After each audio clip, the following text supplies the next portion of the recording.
All new tonight on 12 News at 6. Police across Arizona and America are investigating threats made against schools. We've seen a string of these threats in the past few days. In fact, a Yuma high school had to cancel class today after an online threat started circulating there. And a similar situation on the Navajo Nation ended with a social media threat forcing administrators to shut down that school.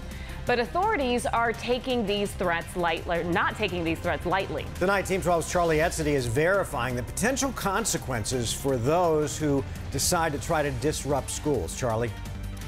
Well, in two of the more recent cases, the suspects are actually facing charges connected to terrorism. Now, these charges are relatively new, but also carry some pretty serious consequences.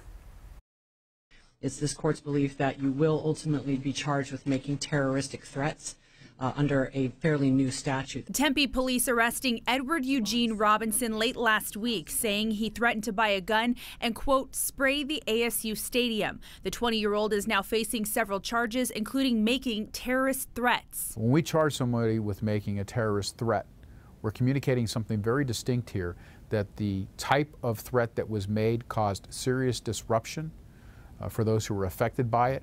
And we're sending a very strong message to the community that this kind of conduct will not be tolerated. Maricopa County Attorney Bill Montgomery says the Class 3 felony can carry up to 3.5 years in prison. The Arizona statute specifically says claiming the threats were a joke won't hold up in court. It doesn't matter. You can say that you didn't really mean to do it or that you didn't have the means to do it. And what we're focusing on with filing a charge like this is what was the impact. The Pinal County Sheriff's Office charged two 15-year-olds with conspiracy to commit terrorism, claiming the teens had plans to bring a gun to Combs High School. But are these kinds of threats really terrorism? Terrorism is basically defined as using or threatening to use a deadly weapon or a weapon of mass destruction against a public entity, say a school in these cases. Not only does terrorism include that, but the person could also be charged with interruption of those public institutions.